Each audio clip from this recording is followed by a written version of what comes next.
Radio U Central 107.1 FM en el corazón de Santiago.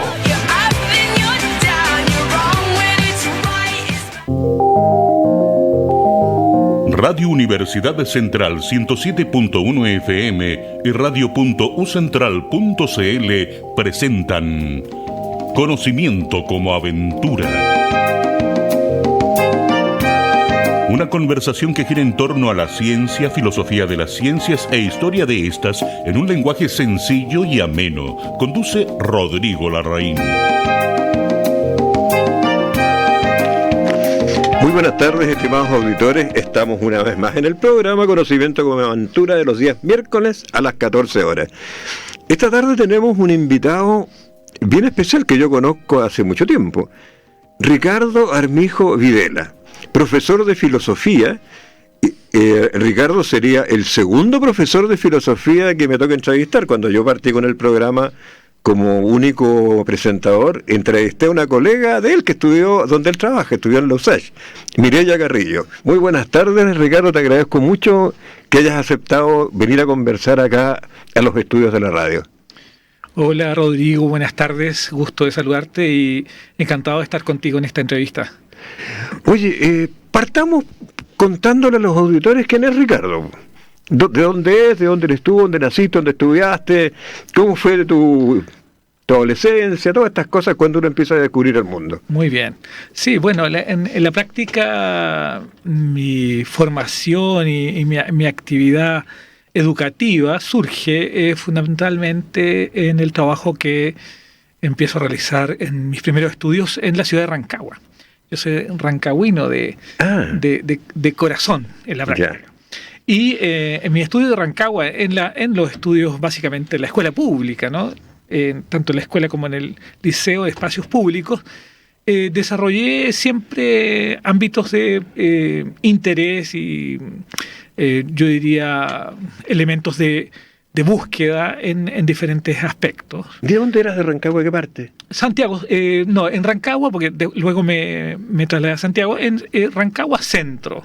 Caminaba, era un caminante de la ciudad de Rancagua. ¿Ya? Y en la época vivía en la calle de Avenida Millán, que ya... la Avenida Millán era una calle de las llamadas 4 zonas que reflejan el centro de Rancagua. Claro. ¿Ya? Y estaba aproximadamente a unas 5 cuadras de lo que es la Plaza de Armas de Rancagua. Claro, bueno, ahí está, en Millán está la biblioteca de esa antigua casa colonial. La biblioteca de la municipalidad está en una casa colonial, exactamente, claro, que corresponde a lo que hoy día está ahí, una zona que me parece que está asociada al Teatro Regional de Rancagua.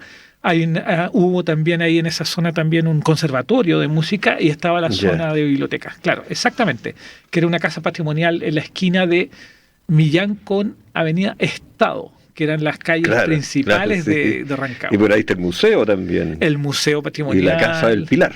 Exactamente, la Casa del Pilar de esquina. Claro. Exactamente, que es el Museo de Rancagua. Esas zonas son las que, por supuesto, estuve ahí vinculado desde niño hasta la adolescencia, hasta toda la época escolar. ¿Y estudiaste dónde ya?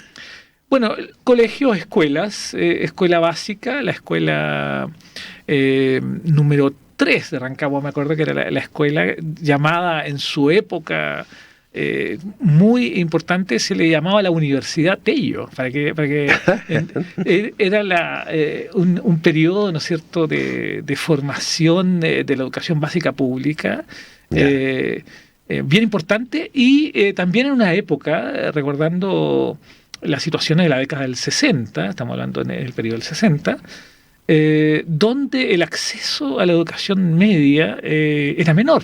La gente en general estudiaba la básica hasta octavo básico, en ese periodo como parte del ingreso a los sistemas que podríamos llamar laborales o de trabajo. Claro, se exigía solo el octavo básico, imagínate en esa época. Claro, todavía en liceos, institutos comerciales, escuelas industriales.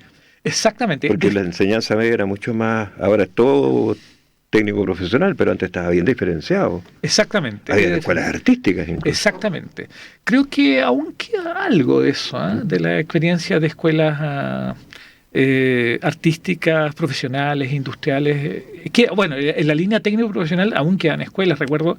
Eso es importante porque tengo que considerar que como profesor de filosofía, que ahora he ejercido fuertemente más en el tiempo universitario, en algún minuto la filosofía dejó de ser parte de las escuelas técnico-profesionales. Claro. Y después se reincorpora en la última modificación que hizo el Ministerio de Educación. Se reincorpora con horas de filosofía a la educación media. Ya. ¿Ya? Oye, ¿y dónde hiciste el liceo? El liceo fue para mí también el tema de la formación técnico-profesional, porque en el fondo estudié en Rancagua. En el Liceo Técnico Profesional. Ya. ¿Y la universidad? El mundo universitario surgió después del mundo del liceo. En el espacio de Rancagua surge las dimensiones de búsqueda y partí a la Universidad Austral de Valdivia. Desde Rancagua a Valdivia, o sea, un viaje bastante largo, me acuerdo, 10, 11 horas de bus. ¿11 horas? Sí, más o menos, de Rancagua a Valdivia, a estudiar a la Universidad Austral. Bella universidad. ¿Cómo eran esos años que tú llegaste? Ciudad universitaria, muy interesante experiencia de conocer y aprender de esa universidad que estaba instalada en la Isla Teja. Uh-huh.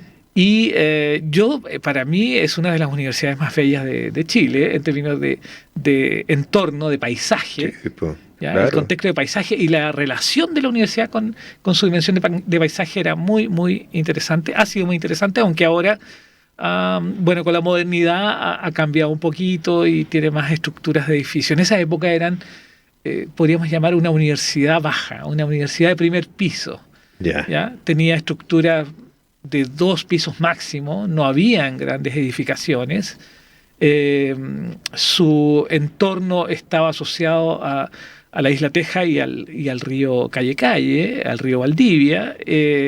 Recuerdo mucho también ahí el jardín botánico, tan importante. Claro. en ese entorno. Y, por supuesto, aprender de filosofía en una época especial, porque un gran filósofo chileno fue mi profesor, don Jorge Millas. Claro.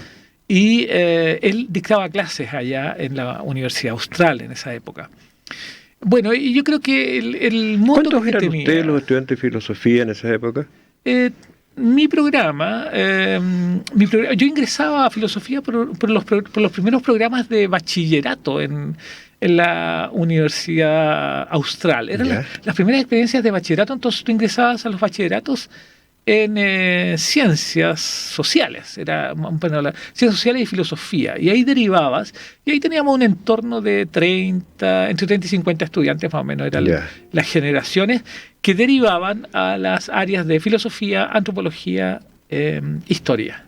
¿Ya? Iban en el fondo avanzando en esa línea en la actividad. Oye, ¿estos compañeros eran valdivianos, del norte, del sur, de todo Chile? ¿Era muy heterogéneo o no? Mis compañeros en realidad eran heterogéneos, pero fundamentalmente del sur. ¿Ya? Conocí mucha gente de Punta Arenas, mucha gente de Osorno, Valdivia, Villarrica, Panguipulli, Temuco. Era un porcentaje importante. Si podríamos pensar en el entorno sur, recuerda que no había otra universidad hacia el sur en ese momento. Era la última que existía en la década del 60, 70, 80. Hasta que posteriormente se forman otra universidad en Puerto Montt, la misma Universidad de Magallanes hoy día en Punta Arenas, etc. No existía otra universidad. Entonces todo el cono sur venía a la Universidad Austral, en la práctica. Y entonces podría ser una relación de porcentaje 70-30. 70% gente del sur, 30% de gente del norte, de Santiago y otras ciudades. Bueno, claro, en el norte había más oferta. De las 8 históricas que había, claro. Claro, había mucho más oferta y habían, por supuesto, ¿no es cierto?, otras instancias universitarias, como por ejemplo como Concepción, como Talca, que ya tenía alguna experiencia con las universidades. Es que eran las sedes Chile, regionales. Claro. UT, ¿no es cierto? La UT o la Chile. Exactamente, que tenían las sedes regionales, y la misma Universidad de Concepción, que ya tenía también tradición como la Universidad Austral. Claro. Ahí en Concepción había una sede de la Universidad Técnica del Estado, la actual Bio Bio. Exactamente, la actual Bio Bio. Oye, ¿y cómo era tu programa? ¿Era distinto a lo que pasaba en Santiago? ¿Qué era lo que la marcaba, la sellaba de una manera distinta? ¿Qué es lo que lo hacía diferente especial, claro? En la Universidad Austral. En la Austral. Bueno, yo creo que en la búsqueda del filosofar y esa relación con el entorno era muy particular. O sea, hacer filosofía en un espacio lluvioso, verde y de un río permanente, en la cual podríamos llamar las instancias de la academia surgían en relación a este contexto y a esta mirada del paisaje, porque las salas tenían unos grandes ventanales a estos espacios. Tú mirabas desde la sala, escuchar a nuestro profesor, ¿no es cierto?, a don Jorge, por ejemplo, en su momento, haciendo sus cátedras y escuchándolo, y por otro lado también observando esta naturaleza verde, de historia, ¿no es cierto?, valdiviana, de esta dimensión de bosque valdiviano, de esta dimensión de lluvia, de esta dimensión de río que fluye permanentemente. Era un estado que podríamos llamar de condición especial para la filosofía, ¿no? Para el entorno filosófico. La relación con la ciudad que tiene, ¿tú vivías en la universidad o vivías fuera? Vivía afuera, vivía en Valdivia. Ya. En Valdivia, no en la misma universidad. ¿Qué tal era la conexión, digamos? ¿Cómo eran estos pensionistas, estos afuerinos? Afuerinos que llegaban a Valdivia, yo creo que de alguna manera entre marzo y diciembre de cada año se tomaban la universidad. Se tomaban el espacio universitario, el espacio de conversación de Valdivia. Es una ciudad universitaria, vivía mucho y ha vivido siempre importantemente de la universidad. Recuerda que Valdivia tiene este recuerdo importante, lo que fue hasta la década del 60 un gran centro industrial que después, producto del terremoto, del gran terremoto de Valdivia, perdió y generó muchas dificultades económicas para reinstalarse, resurgir, etc. Entonces, posterior a eso, las grandes cervecerías, las grandes industrias navieras que existieron en el desarrollo de Valdivia hasta la década del 60 dejan de ser industrias que puedan mantenerse en el tiempo y pasa a ser una ciudad universitaria fuertemente desarrollada en el plano de la industria universitaria. Y luego alrededor de eso surgen, ¿no es cierto?, algunas dimensiones industriales que se mantienen al día de hoy. Por ejemplo, los astilleros de Valdivia siguen siendo importantes. Y se han retomado otras industrias al lado con la dimensión forestal u otras, ¿no es cierto?, en ese ámbito. Entonces, los estudiantes universitarios de alguna manera eran estudiantes que de alguna manera copaban la ciudad de Valdivia en sus diferentes ámbitos, relaciones, actividad comercial, etcétera, ¿no? Se movían, funcionaban, generaban como esta dinámica de actividad que permite hacer la vivencia permanente, ¿no?, de encuentro entre ciudad y universidad. Pensando que en ese minuto, y hablando de la universidad y de la dinámica actual, la universidad no tenía, por ejemplo, un pilar importante que hoy día se llama vinculación con el medio. La universidad no estaba organizada en este pilar, ¿no es cierto?, en estos pilares que son docencia, investigación, y aparece extensión. Claro. La extensión es el referente, pero hoy día esa extensión se ha modificado y se transforma en vinculación con el medio. ¿Ya? Esa dimensión de aprendizaje mutuo, de retroalimentación entre el medio y la universidad. Yo no creo mucho, no estoy con las nuevas tendencias, yo todavía siento que la universidad debe seguir siendo, no absolutamente, pero bastante Torre de Marfil. Como decía mi gran maestro Jorge Milla, ¿no?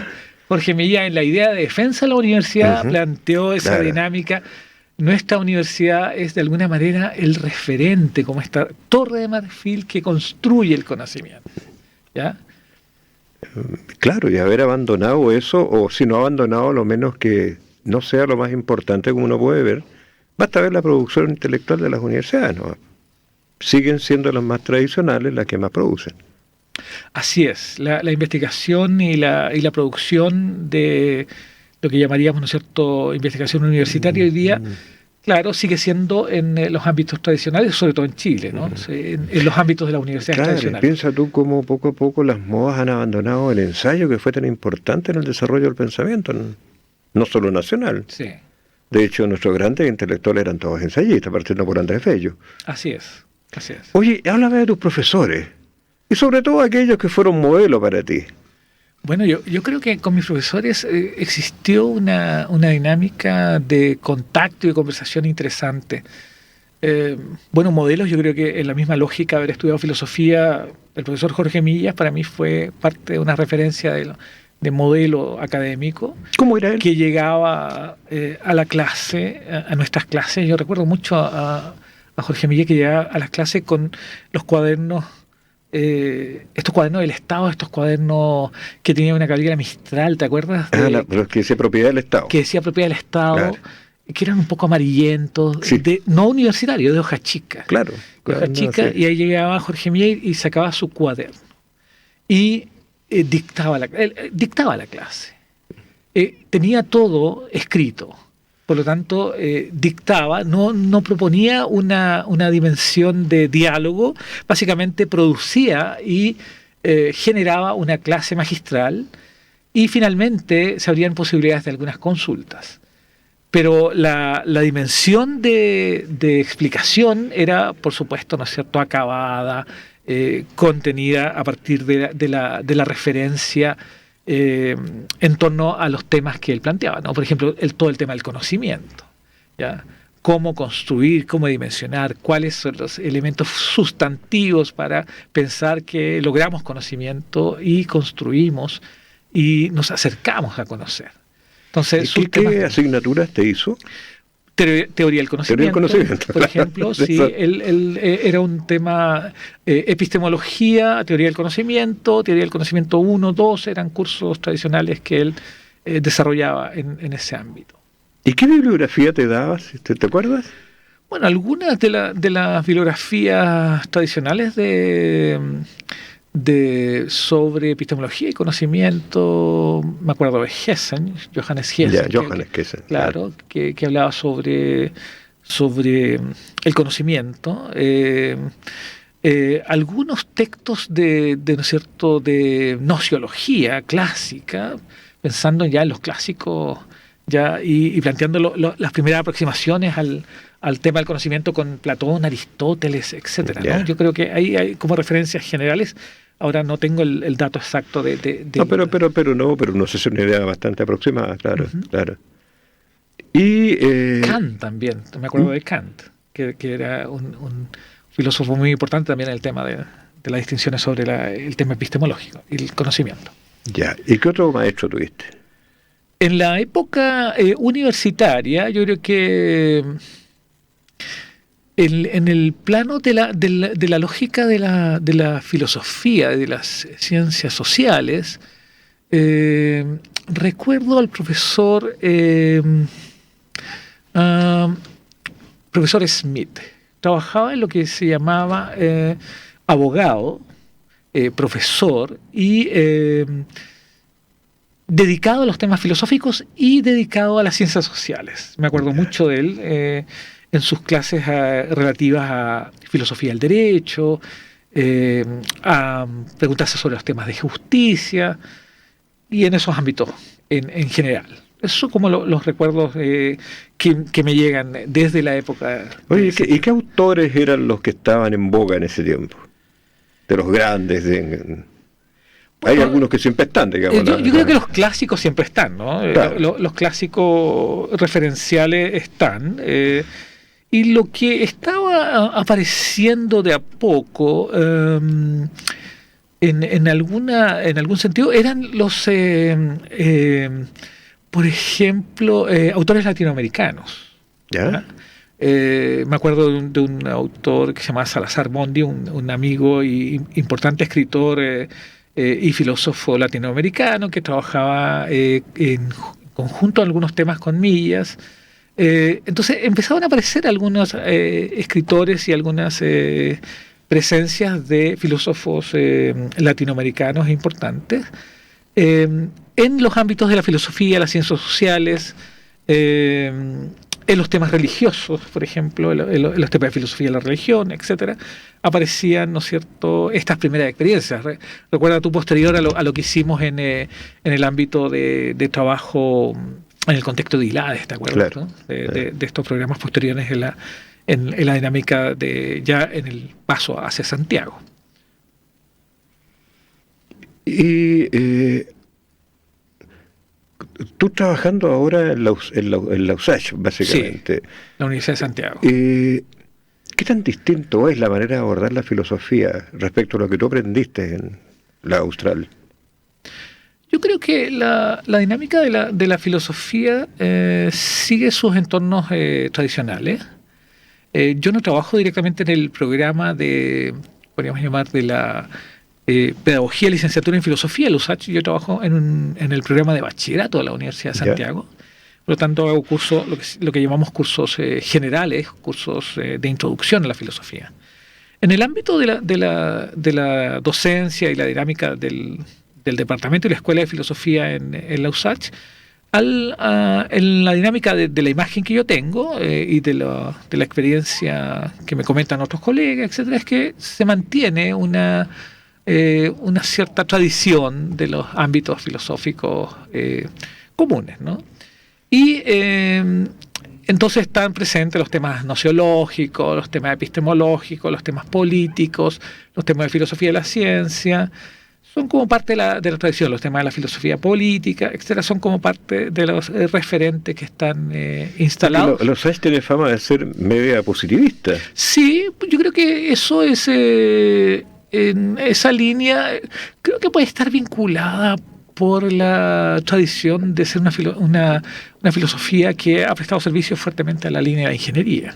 Yeah. Entonces, de alguna manera creo yo que podría tener una cierta vinculación en esa línea. Pero yo directamente, como no he trabajado en el departamento de filosofía, sino he trabajado más para el programa de bachillerato de la universidad, no tengo el detalle ahí en ese entorno. Oye, y el UTEM, la Universidad Tecnológica Metropolitana, ¿estás en qué departamento? La UTEM ¿O en qué escuela? No tiene filosofía, no tiene un programa particular de bachillerato generalista, tiene un bachillerato en ingeniería, tiene unas líneas de bachillerato en ingeniería, y en la UTEM lo que hacemos fundamentalmente ahí es un programa transversal que se llama Programa de Desarrollo Personal y Social, para lo que significa traducir una serie de áreas o de competencias o de habilidades básicas de los estudiantes: pensamiento lógico, comunicación, el curso de ciencia y tecnología que realizo yo, etc. Ciencia y tecnología es esta propuesta de Alfredo Hoyos, el filósofo colombiano. Sí, hay una relación con algunos aspectos de eso, y generamos ahí una apuesta de entender la ciencia y tecnología como mecanismo y como recursos fundamentales en la actualidad. Y eso ha sido una línea de las cuales yo trabajé en la OEI, y la OEI tenía un programa completo sobre ciencia, tecnología y sociedad, creo que se llama. Exactamente. En la OEI fue ciencia, tecnología y sociedad. En la UTEM se mantiene como una apuesta en la dinámica de ciencia y tecnología. En la USACH también estuvo, de hecho tuvimos un programa cercano en la USACH con programas cercanos y relativamente vinculados a la ingeniería industrial, recuerdo, programas asociados a ciencia, tecnología y sociedad. Se hizo y estuvieron esos cursos presentes en las mallas curriculares. Esto ha ido derivando en mayor cercanía y yo diría más distancia en torno a los temas científicos y tecnológicos. ¿Ya? Yo creo que partimos antes que existiera política pública en el tema científico-tecnológico. Recuerda que el Ministerio de Ciencia y Tecnología es un recurso que lo tenemos desde el año como proyección, ¿no es cierto?, 2017, que empieza a generarse la idea de un Ministerio de Ciencia y Tecnología, que hoy día está en vigencia, pero que se instala previamente tal 2-3 años atrás, nada más, ¿no? Entonces, claro, hubieron estas primeras experiencias de empezar a hablar y a conversar sobre ciencia y tecnología y sociedad, en el caso de lo que fue la experiencia universitaria de la USACH, de la Universidad de Santiago, en los programas de ingeniería y ciencia y tecnología también en los programas de bachillerato en su minuto, el bachillerato en ciencias y humanidades. Entonces tú trabajas en el bachillerato con estudiantes del bachillerato y con gente de qué área en la UTEM, ¿ingeniería o toda la carrera? Es transversal. Es transversal. Hacemos un servicio de formación generalista. Yo me defino en realidad como un profesor generalista en términos de las áreas. Trabajo desde la filosofía, pero he ampliado los ámbitos a las miradas más bien que podríamos llamar de propedéuticas, generales, introductorias. Y me dedico bastante, un poco lo que podríamos llamar a alfabetizar en algunas temáticas fundamentales, como en la misma lógica de la filosofía, en las partes introductorias. En el caso de la Universidad UTEM, participo de este programa que pertenece a la Vicerrectoría Académica. La Vicerrectoría Académica es el gatillador, el organizador del programa, y por lo tanto hace un modelo de formación transversal hacia todas las carreras de la universidad. Entonces he trabajado con arquitectos, con diseñadores, con ingenieros, en obras civiles, con ingenieros informáticos, industriales, etcétera. Toda la gama universitaria, de alguna manera, en algún minuto he tenido que estar presente dictando programas de ciencia y tecnología, alfabetizando un poco en ciencia y tecnología. Oye, Ricardo, ¿y lo que aprendiste en la formación pedagógica en tu carrera? Uh-huh. Qué sé yo, historia de la educación, currículum, evaluación, a lo mejor didáctica, todo esto. ¿Cuánto te ha servido? Bueno, yo creo que en realidad la relación de la pedagogía en términos formales, yo diría que es un aprendizaje que ocurre en lo que yo llamaría la experiencia teórica y la experiencia instalada en la práctica, ¿no? Yo diría que la línea educativa en general se va construyendo para pensar en producir, compartir conocimiento en un proceso largo de lo que llamaríamos experiencia de formación, ¿no? Experiencia de actividad docente. Yo participé en actividad docente en experiencias en educación media, me tocó trabajar en su minuto y posteriormente ya desde el año 96 aproximadamente dedicado al mundo universitario. Y en ese ámbito he estado fuertemente vinculado a la USACH desde el año 96 y hace 10 años aproximadamente, algo más menos, a la Universidad Tecnológica Metropolitana, la UTEM. Entonces, sí, la formación básica de pedagogía es una instancia que te enmarca la relación de producir o generar ciertos aprendizajes o producir ciertos, podríamos llamar, contextos que construyan, ciertas relaciones, ciertos match que podríamos llamar, ¿no es cierto?, neuronales para abrir conocimientos. O sea, nuestra dinámica de formadores es abrir conocimientos, hacer experiencias para abrir aprendizajes. Quizás no necesariamente encontrar las soluciones inmediatas, eso los estudiantes las podrán seguir buscando, pero lo que sí podemos hacer es abrir preguntas y abrir aprendizajes, abrir ideas, ¿ya? En la dinámica de construir conocimiento.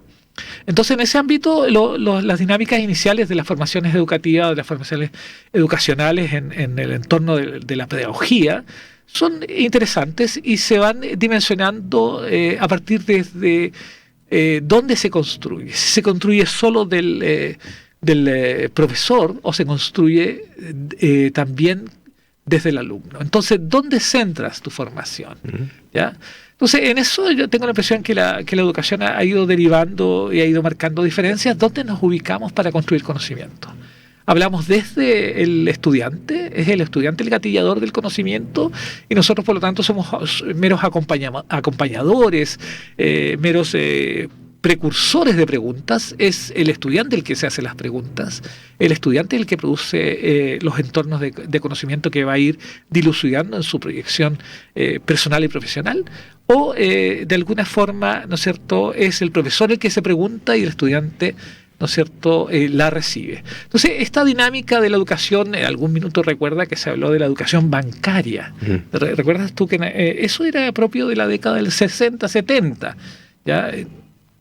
Las dinámicas de dinámicas de alfabetización de adultos, me acuerdo que se hablaba de la educación bancaria, de la educación que era un mero receptor. Siempre se ha hablado de eso, si los estudiantes son meros receptores o si son articuladores y productores de conocimiento. Entonces yo creo que hemos estado transitando entre esta dimensión que es un estudiante solo receptor a un estudiante que es productor también de conocimiento. Yo creo que hoy día en las dinámicas actuales el contexto educativo está pensado en hacer un actor principal del proceso al estudiante.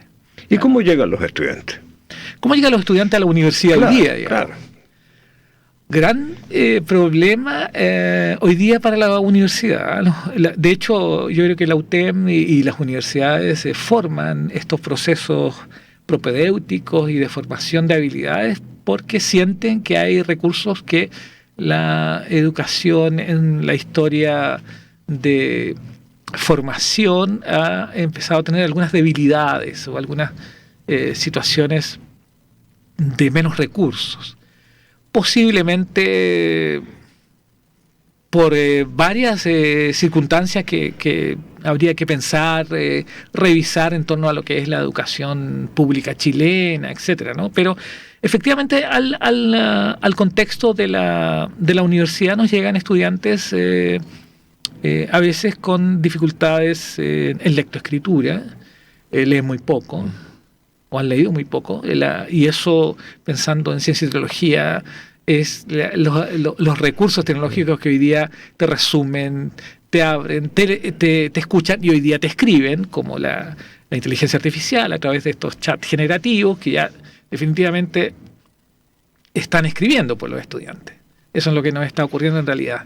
¿No te da la sensación de que saben menos? Me da la sensación que saben menos. Cuando las pruebas de selección universitaria, no sé si se llamará todavía PSU, pero lo que muestra los resultados es que los alumnos en promedio tienen segundo medio.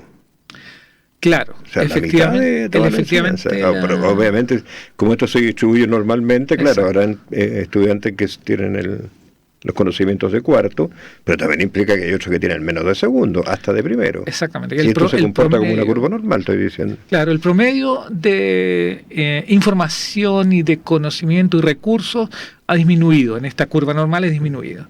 Evidentemente que hay quienes logran el desarrollo y los recursos con mejores habilidades, pero hay quienes llegan hoy día a la universidad a los programas de bachillerato, por ejemplo, y tienen más dificultades para producir documentos, para expresar ideas, para exponer y referenciar textos, etcétera. Sí, hay más dificultades. Bueno, yo creo que hay un principio, ¿no? Con la lógica actual, los estudiantes efectivamente están escribiendo menos y conversando menos. Y generando una dinámica de conversaciones que son más escritas, pero con un lenguaje muy reducido. Ocupan menos palabras, menos conceptos. Entonces, en el desarrollo de las explicaciones y los contextos universitarios, lo que nos ocurre es que efectivamente producen menos discurso, ¿no es cierto?, que pueda ser construido y elaborado. Y hay menos representación del mundo, hay menos cultura general. Así me da la impresión. Sí. Tiene menos representación, tiene más especificidad en algunos temas, está muy vinculado a la inmediatez, por lo tanto, claro.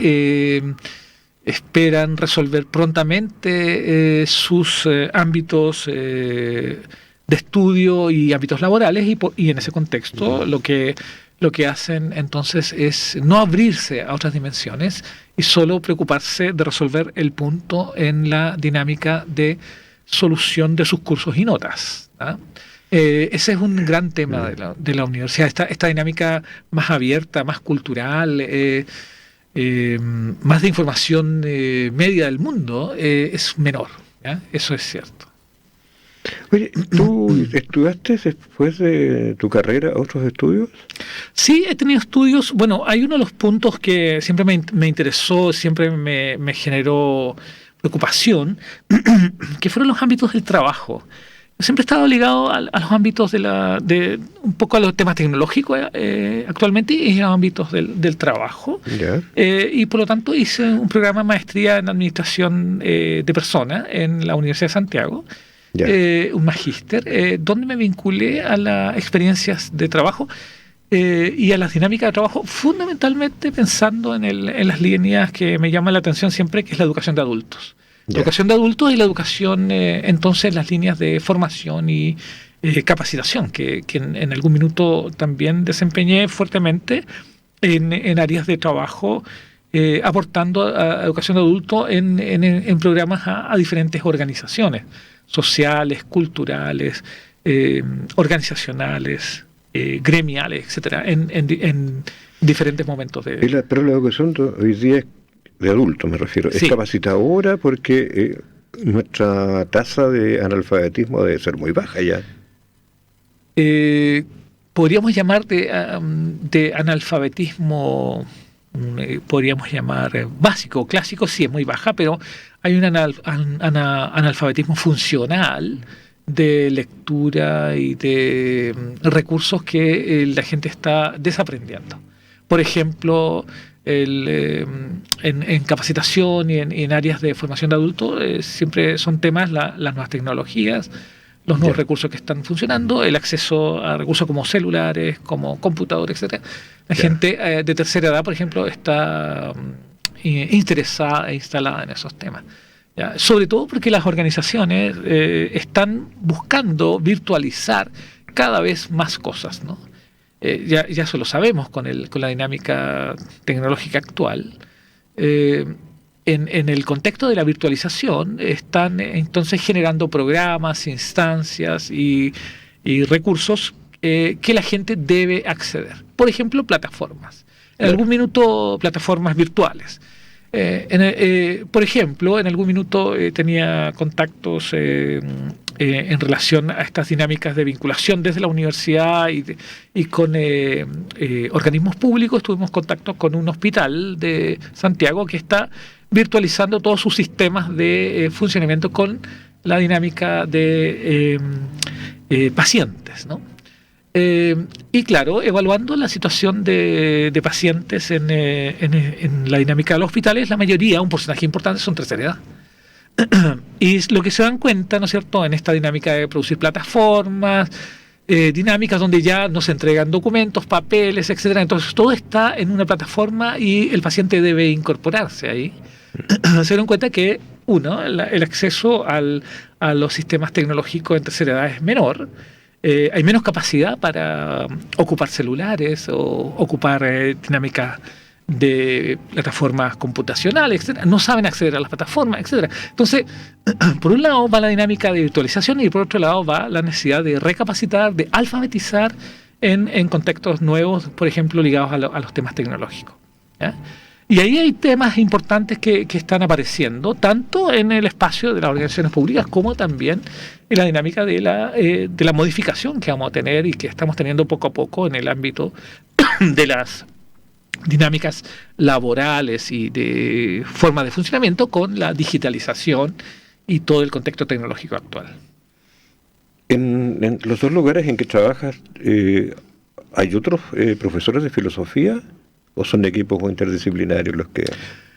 Por ejemplo, en formación común, me decía. En el espacio de formación común tenemos otros, hay colegas de filosofía, pero también hay colegas ingenieros, hay colegas sociólogos, hay colegas administradores, periodistas, etcétera, ¿no? Sí, en el espacio de formación que yo llevaría de la Universidad Metropolitana, sí es interdisciplinario, ¿ya? Hay formación en ese contexto que concurren diferentes profesionales.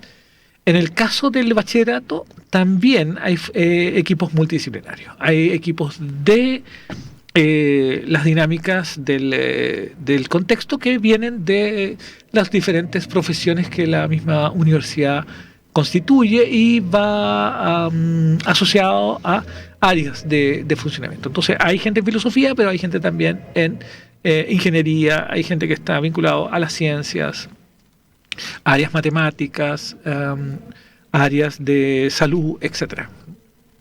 Bueno, claro, la USACH tiene una buena facultad de salud grande. Así es.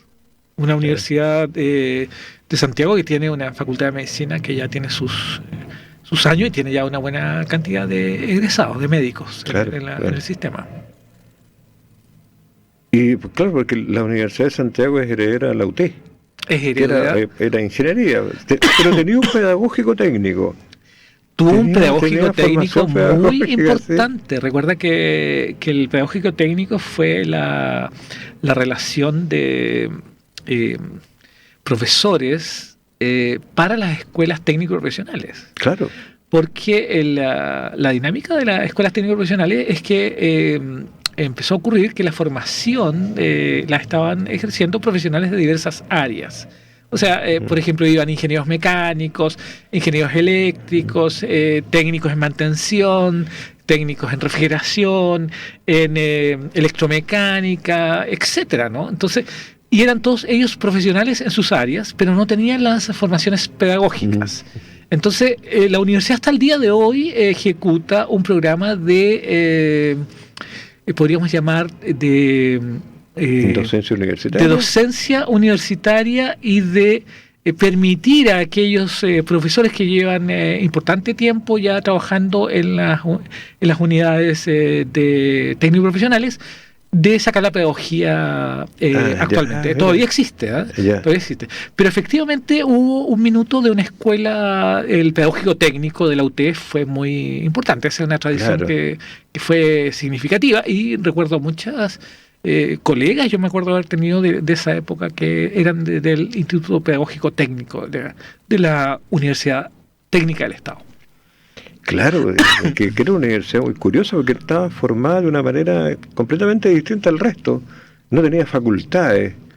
El gran articulador de las carreras era el secretario general. Era una cosa muy todo era una novedad.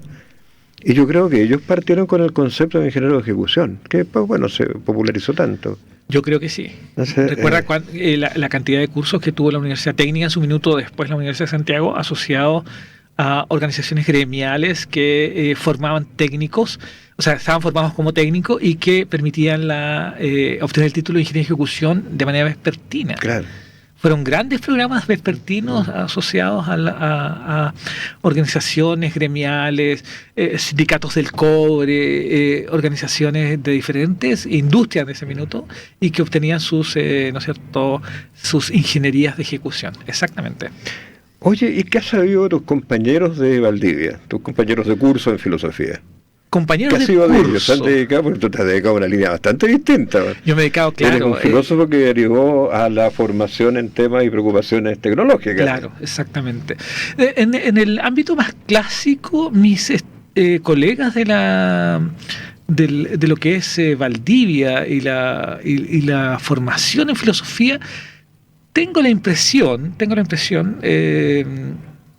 que algunos derivaron hacia estudios superiores, algunos.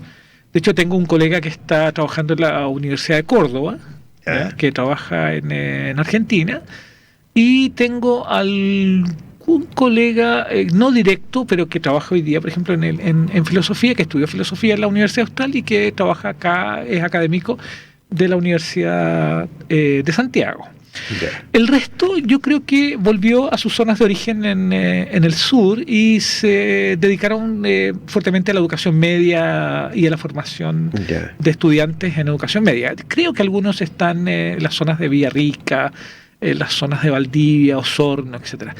Esa es más o menos la información, aunque no tenemos una dinámica de contacto tan expedito con ellos, porque tengo la sensación que quizás hoy día es más fácil. Sí, claro. Cuando te cambias de ciudad, Claro.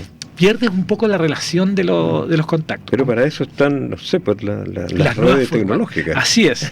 Pero tengo la sensación también que mi generación de 60 hacia arriba, algunos mantienen esta dinámica tecnológica y otros las van perdiendo, las van desdibujando o ocupan menos ese ¿Tú proceso. trabajaste en la media? Trabajé en la media. ¿Cuánto tiempo? Yo diría del 85 al 94 más o menos. Debe haber sido 8 años, 9 años. Tengo experiencias muy interesantes ahí. Todavía tengo estudiantes que me siguen que los tengo a través del chat, etcétera. Tuve una experiencia muy interesante, muy muy bonita en las trabajaste dónde? ¿En qué ciudad? Las escuelas teresianas aquí acá en Santiago. En las teresianas de Avenida Bosa. El teresiano Enrique Dosó para mí fue un... ahí tuve una religiosa que fue alumna mía. ¿Sí? ¿Cómo se llama? No me acuerdo cómo se llama, pero le tocó el aluvión del 93. Ah, perfecto. Yo estaba... El aluvión del 93 fue el que sacó, ¿no es cierto?, el canal San Carlos. Bueno, venía de la cordillera arriba. Claro, sí. Sí, y que en el fondo el colegio quedó... Sí. La parte de atrás con alta tierra, con quedó alta barro. Con barro, completamente. Claro. Sí, esa vez tuvimos que hacer un voluntariado y profesores, estudiantes, miembros del colegio, apoderados, yo diría de la propia comunidad religiosa, todos trabajando, yo creo que durante 2 semanas aproximadamente para sacar toda la cantidad de barro que quedó. Se quedó una cantidad de barro instalada en los patios de ese colegio de haber sido de aproximadamente 1 metro o más de barro. Pero si esta religiosa me decía, si yo estoy dormida, me mata.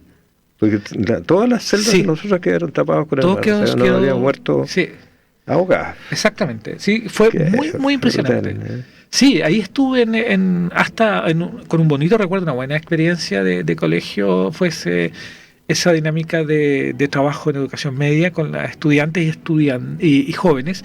Estaba recién empezando a ser mixto ese colegio, era fundamentalmente de niñas. En la década del 90, ¿no? Estuve aproximadamente hasta el aluvión, un poco más, yo creo, no haber sido por ahí. Ya. Claro. Bueno, después te dedicaste a la vida... Ya después me dediqué a la vida universitaria, y me dediqué básicamente a trabajar en los planes de lo que podríamos llamar la formación curricular en nuestros programas de formación general, en los programas de bachillerato. De hecho, ingreso a la Universidad de Santiago cuando el programa de bachillerato estaba recién iniciándose. Me acuerdo ahí, estuve con un colega muy importante de esa época en la universidad, que era Sergio Jerez. Yo me acuerdo mucho de Sergio. Gran amigo mío. Yo creo que lo conociste tú, Sí, Rodrigo. Gran amigo mío. Yo lo conocí cuando era un distinguido fraile franciscano. ¿Ves? Hace muchos años. Hace muchos años, ¿ves? Claro. Entonces, Sergio Jerez fue después, ya hizo su doctorado, me parece que estuvo en Bélgica, si no me equivoco, en Lovaina, haciendo su doctorado, y después se instaló en la Universidad de Santiago, en el Departamento de Filosofía. Y él, junto al cambio de la época, en la década del 90, con el rector Morales, el primer rector ya elegido en el 90, exactamente en la Universidad de Santiago, forman el programa de bachillerato. En el año 92, me parece que surge entre el 92 y 94 surge el programa de bachillerato, y yo llegué el año 96. Y ahí surge la instancia de ir empezando a producir y a trabajar con estudiantes de bachillerato de esa época en ese contexto. Entonces ahí inicié el trabajo de formación universitaria, porque estaba todavía en estas dinámicas de formación en educación media en el teresiano, y empecé a hacer clases en la universidad, y también empecé a trabajar en adultos con programas de formación gremial, sindical, cooperativo, en lo que fue el antiguo Instituto Latinoamericano de Estudios Sociales, ILADES, que posteriormente pasó a llamarse, ¿no es cierto?, Universidad Alberto Hurtado. La actual casa de la Universidad Alberto Hurtado hoy día es, ¿no es cierto?, lugar que yo tuve, me acuerdo, y que te acogía, te cobijaba como estudiante de manera con internado en esa época. Me acuerdo que uno no vivías ahí, pero tenías espacio de trabajo y oficina. Recuerda que ILAES daba un fee. Exactamente. Y un grant. El grant era plata, pero el fee era oficina. Oficinas. Claro, si yo estudiaba en las oficinas de mis colegas, o sea, unos compañeros míos de curso, una compañera de curso pololeaba con un chiquillo de una promoción anterior. Entonces, ellos estaban siempre en la oficina de él. Exactamente. Y entonces yo me quedé con la oficina de ella, así que yo tenía una oficina de rebote, digamos. Exactamente. No, y era muy bueno, además el nivel era súper bueno, la docencia de nuestros profes. No, era muy interesante. Yo creo que vivimos la historia de ILADES fue vivir, en mi opinión, fue vivir la dimensión de lo que fue el contexto de la democracia, entre comillas, de la formación que iba a ser posteriormente del año 90. Lo vivimos en ILADES entre el 80 y el 85. Yo entré el 83. Correcto. En plena dictadura, entonces era un oasis. Exactamente, fue un momento... Bueno, y ahí tuvimos de académicos y docentes en el programa de ILADES a muchos de los ministros posteriores del periodo del primer gobierno de Elwin. Claro. Exactamente. Claro, yo tuve a Francisco Cumplido, por ejemplo, que fue ministro de Justicia. Tuve a Jorge Rodríguez, que con el tiempo fue ministro de Economía. Exacto. Y bueno, Hugo Lavados, que actualmente es el rector de la San Sebastián. Ok, sí. Sí, la mayoría eran... Y profesores, a mí me hizo clase hasta Felipe Morandé. Correcto. Sí, yo tuve un buena formación. Fíjate. No, sí, era una formación académica de bastante excelencia. De los profes extranjeros. Sí, exactamente.